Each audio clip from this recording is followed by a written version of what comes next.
Hello and welcome to the July edition of our Habitat Home Show. My name is Ashley Reeves. I'm the Volunteer Services Coordinator with Habitat for Humanity of Greater Dayton and your July edition Habitat Home Show guest host. For any of you that are worried about Brad Roediger, don't worry, he'll be back next month to host our August show. Today we have a special edition of our Habitat Home Show, which is why I am here to host.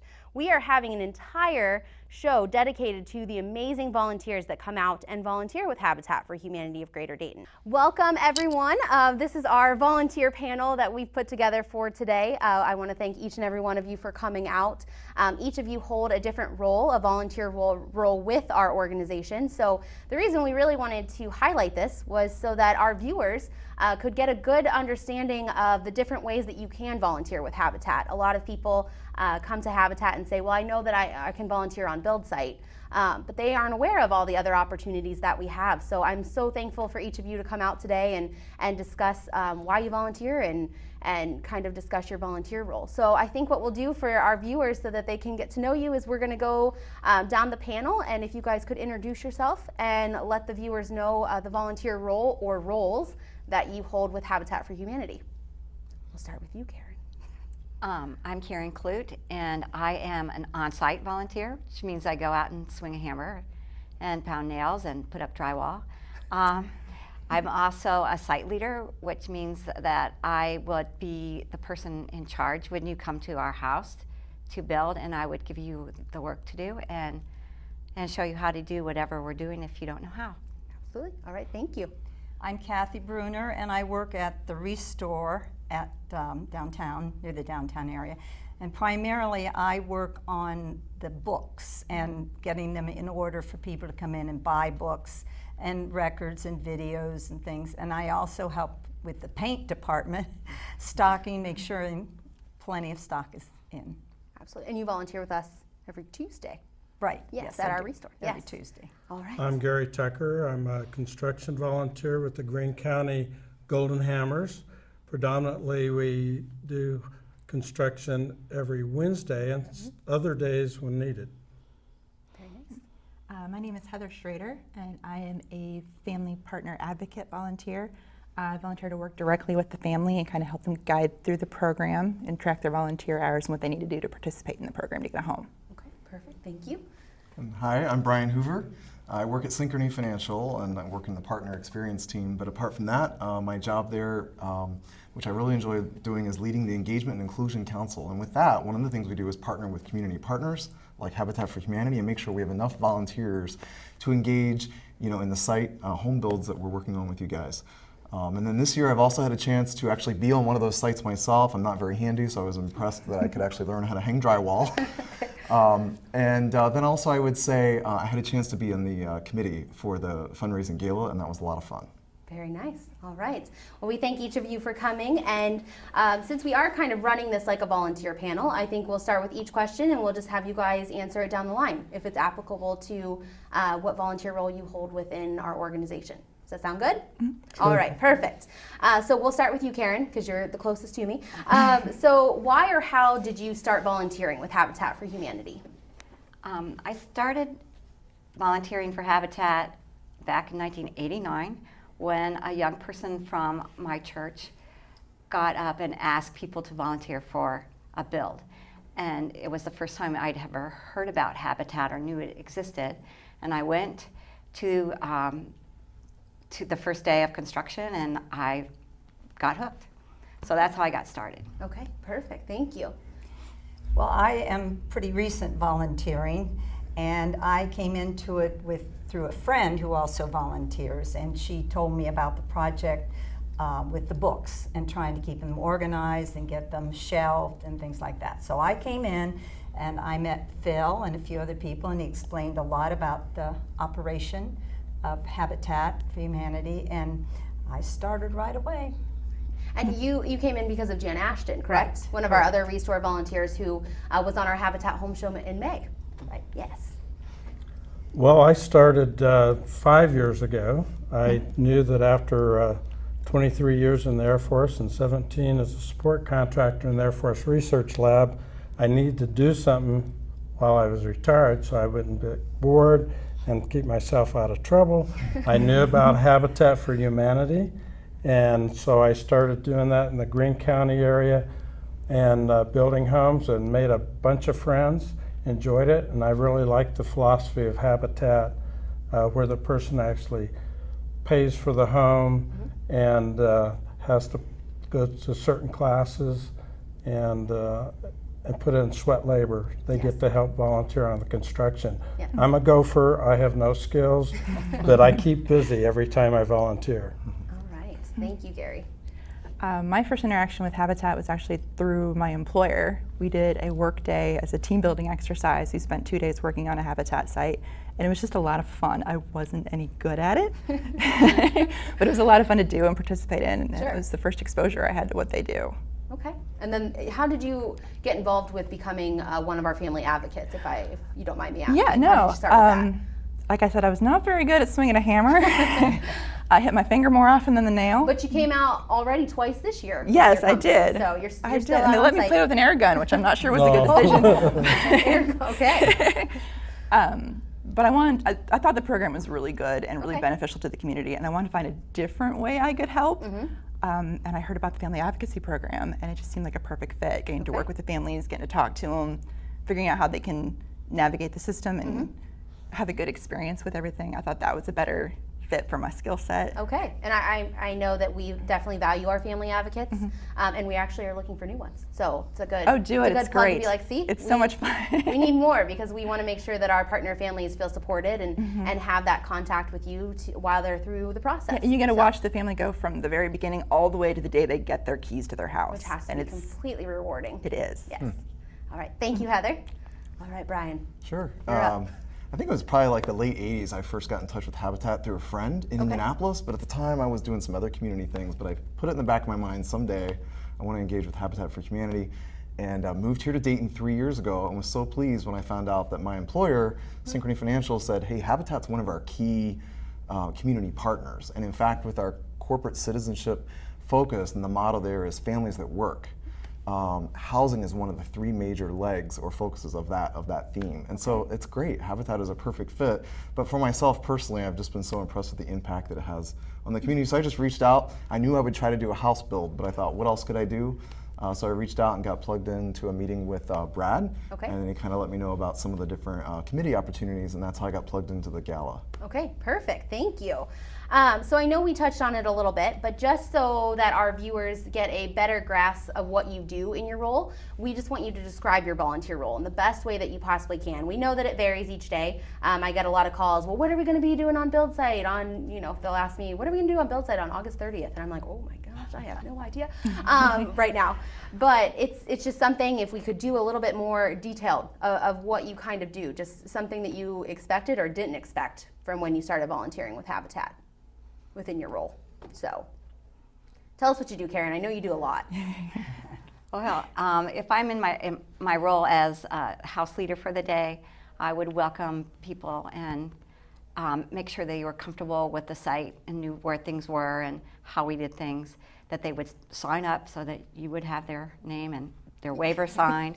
And then explain what kinds of jobs we had for the day.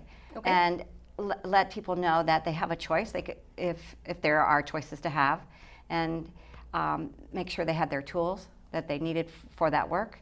And if they didn't know how to do it, then to show them what they needed to do, and be around then for answering questions, and sort of supervising and making sure that they are doing what they need to do. Okay, perfect. And I know a lot of our volunteers kind of come to me and they're like, well, how will I know what to do on a build site?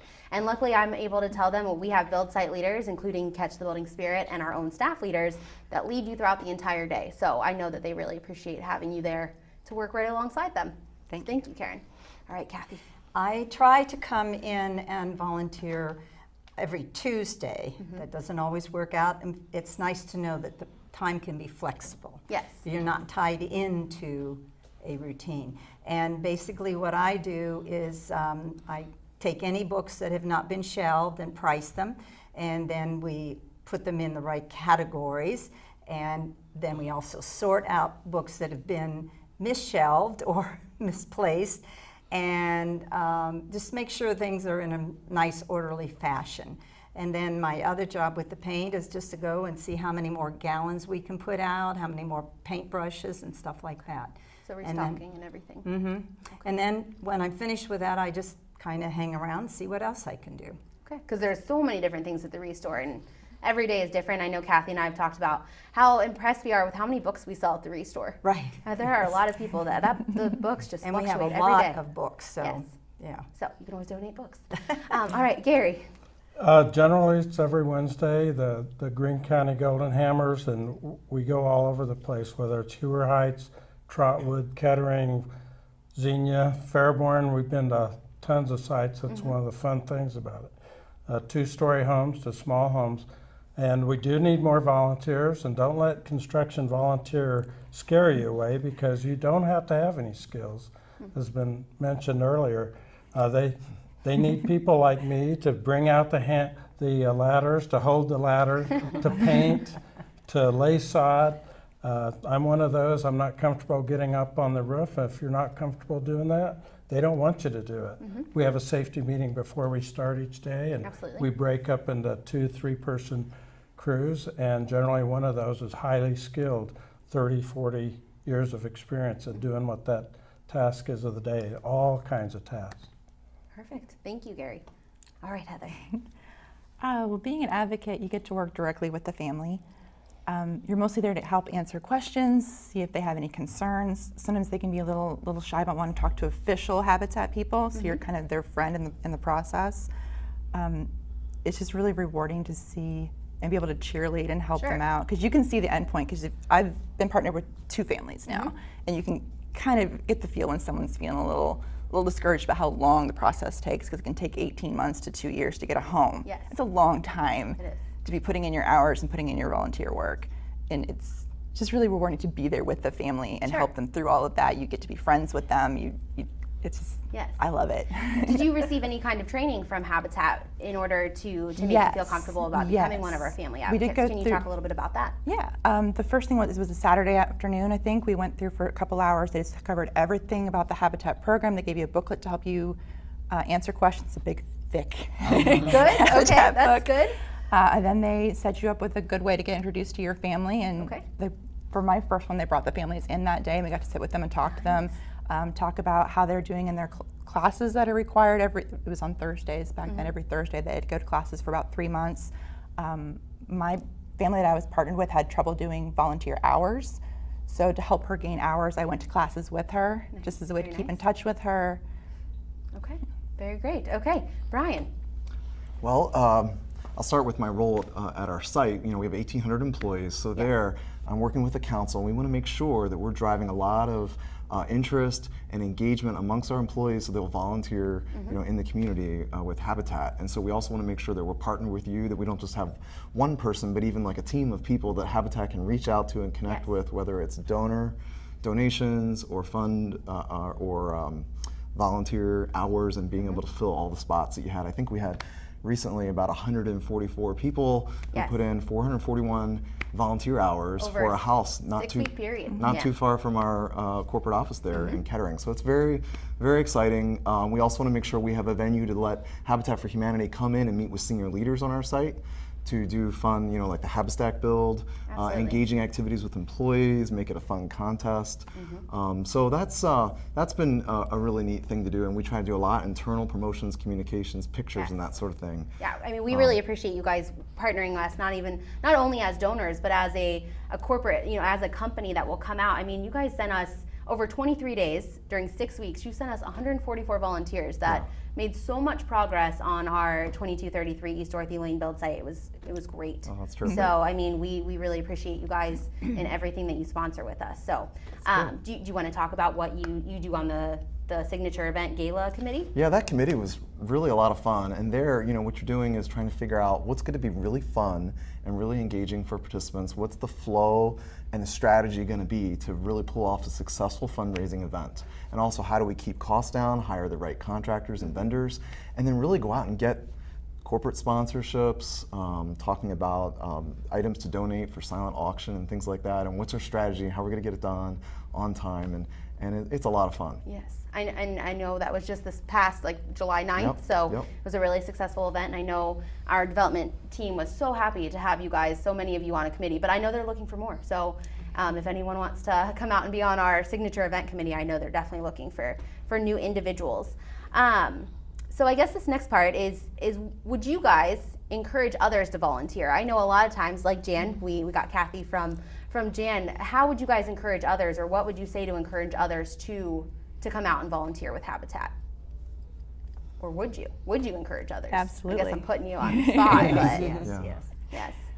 I think in each one of your roles, you guys each have such a specific, like Brian working with Synchrony Financial, you're on that council to encourage others to come out and volunteer with us in different ways. And I know Heather, with So Jetty coming out, you talked to them about being family advocates and understanding that they were working towards Partner Families Hours, which was something new. Yeah. And Gary wants more Golden Hammers to come Yeah, out. it's a lot of fun, and you meet new friends. Sure. So some of it's kind of selfish because of that, but at the same time, We can be selfish. you're helping families Exactly. own a home that would never be able to afford to do it. So it's kind of a win-win Yeah. situation. Mutual beneficial And, relationship. Yep. I thought I was going to learn a lot of skills, but that didn't happen. Oh, Gary, I hear great things about you on site. So Oh, yeah. I think you're downplaying it. And they're laughing at you, and go ahead, that's it. So I know as we wrap up, I really just want to get across to our viewership, because I know each one of you do this because you do have the passion for volunteering with us. But it's what drew you here. What makes you continue to volunteer? Why do you love Habitat? That's kind of my last smushed together question. Why do you love Habitat? It would be same as what Gary was saying about because you're working with the people that you're working with and they're passionate about what you're doing. It just makes it a joy to be in that love, I guess, and that you want to have other people come and join you. And then the partner families come and they help out, and they're inspiring for them to be there because they're working hard, and that they're going to get those keys at the end of this time and have a decent place to live, which in most cases they haven't had until they had this opportunity. There's just something really great about the whole community coming together to put a family in this house. And I don't think people realize how hard a family has to work to earn a Habitat house, because they do earn it and then pay a mortgage afterwards. Yes. But just the amount of people that donate their time and materials every year to make this happen for families right here in Dayton, it's fantastic. And we are definitely trying to spread that message, because without our volunteers, without everyone behind the scenes, without the partner families doing everything that they do to, become Habitat homeowners, we wouldn't be able to reach our mission without it. And I know it all starts with volunteers. We are a volunteer-led organization, and without individuals like you guys on so many different, committees and different volunteer roles, we wouldn't be able to do what we do without you guys. So I know another issue for me was I've been a donor for years and years and years. But then once you get into seeing how the organization runs and all the aspects that are involved in it, and of course, like you said, the benefit that it provides for people, then it really makes your donations or the money that is contributed more important. sure. And by volunteering at the Restore, I'm sure I learned when I started that, the Restore helps us build more Habitat homes, which is not something I knew before working here. So people are always surprised by that. They're like, oh, we thought it was just a retail operation. But when they see how it fits into our mission and our organization, people are usually pretty excited either to donate or volunteer with us or continue to shop with us. So anyone else any final comments or anything that you'd like to say as we're wrapping up? Yeah, I would say I loved Habitat because of what I saw as the outcome. But I continue to love it just because, I see now as I'm getting to know it even better that they're really focused on making an impact through empowerment. So they're not just creating this awesome house and handing over the keys, but families are learning the skills that they need to be able to stay in that house. I have a house, I have shelter, and I have the ability to manage a budget and to make sure that my family can stay there, and I want others to have that too. So that empowerment piece with the classes and the things that they're doing, I think is really, really key and really sets apart from a lot of other causes out there. Absolutely. And so it's a key priority, and I love the focus on empowerment. I agree. I love those classes because I sat through the full sessions and I learned a lot. I know some people on staff are like, "Can we take those classes? Those are amazing." They're really good. Yes, we know, and I mean, our partner families, that's something that they always talk about in their kind of their family bio. Which classes meant the most to them? What did they learn the most from at their, and our education classes, if our viewership doesn't know, are also run by volunteers. Our nutrition classes, our finance classes are also run by volunteers. So once again, coming full circle, we have a lot of different volunteer roles, and we definitely appreciate everything that you guys do for us and continue to do for us. So thank you so much for being with us today, and we appreciate everything that you guys do. Our last segment of our July episode, we couldn't miss this, is Norm's Know-How, everyone's favorite episode. Norm is actually not in studio with me today, but we are going to cut to Norm's Know-How, where he is going to show our viewers how to replace a screen. Thank you, Ashley. I appreciate it. So last month I mentioned that we were going to show you how to re-screen a screen for a window. So just like I think every house, eventually you get one of these right in your screens. It's a simple project. Obviously you can take your screen to a hardware store and they can re-screen it for you. It costs probably $25 to $30 a screen, or you could actually go to Home Depot or Lowe's and buy some replacement screen. And tool-wise, about the only thing you might not have at the house is actually just the re-screening tool. And you can get these anywhere from a couple dollars up to about $10, so but for a project like this, it's a relatively inexpensive fix. So in order to re-screen a window, the first thing, of course, you want to do is take the old screen out. And what you do is there's a spline, it's kind of a rubber spline, and you can usually see where it ends on your old screen. So if you get a screwdriver to start that, the rest of it simply pulls straight out along the track. And then you just peel the screen out of the window, or the screen frame itself. And then just start it.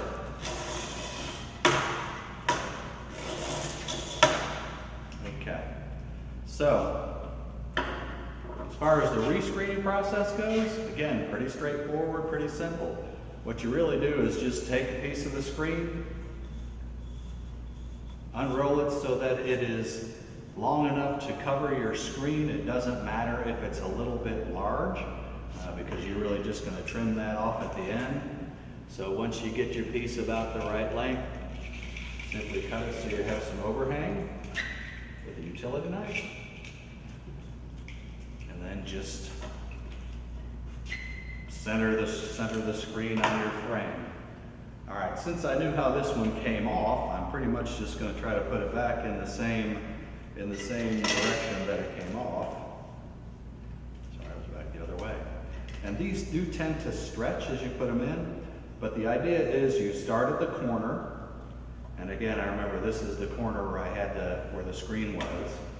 And then you take the screening tool, and the screening tool, there's two sides. One of them is rounded, and the other one is kind of concave so that it actually will ride on top of the spline. And so once you get that spline down in there, you simply just roll along the edge of the screen, and then the spline goes back down into the track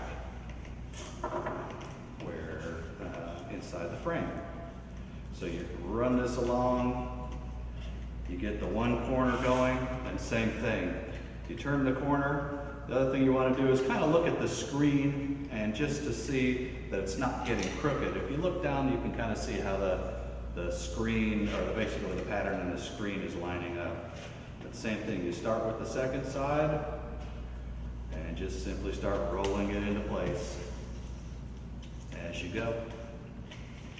So right there, I got a little kink in the fabric. Just pull it back out and straighten back like so. Same thing, get the two sides. So when you come around to where you got two sides set, the next thing you want to do is just keep a little bit of tension, just a little bit on the screen so it doesn't get too loose. As you roll the spline into the screen itself, it will tighten up. So, same thing, just start rolling that down along.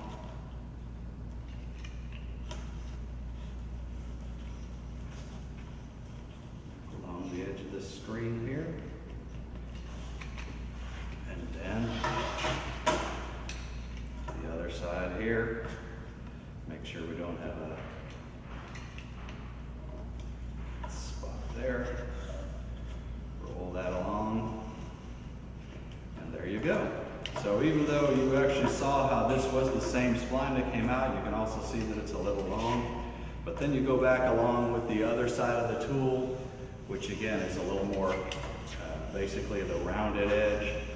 Push that down, push the spline down all the way around. On all four sides again. Get that into place. And the last part of it is you simply take your utility knife and on about a 45-degree angle, you come in alongside of the spline that you've just put in and just run that down along that edge to trim this off. Got a couple the pins that hold the screen in there. Now you have to be careful around those.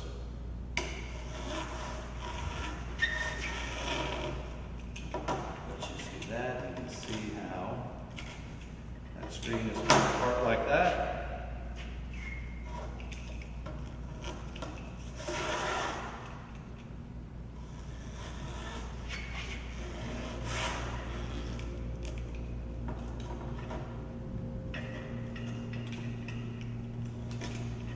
Now if the spline comes out on you, you can see in the corner here, it's actually coming out on me a little bit. You simply just take the same thing, your screwdriver into the corners here and push that down back into place. But as you can see, one more side to go.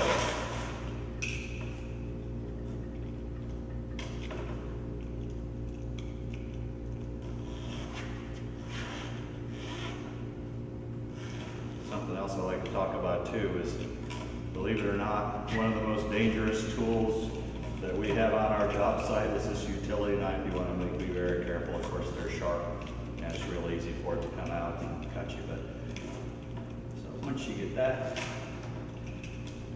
take that off. The last corner that you did, same thing. You take the screwdriver, push that down in, and there you have your brand new screened window. Thanks for watching. If you have any ideas, anything else you'd like to see how to do, look us up at normsknowhow@daytonhabitat.org. Send me an email, and we appreciate you watching. If you're interested in volunteering, please visit our website at www.daytonhabitat.org/volunteer, or you can contact me directly at 937-586-0860, and I'm at extension 29, and I would love to discuss the different volunteer opportunities with you. Thank you so much for joining us today, and we will see you next month.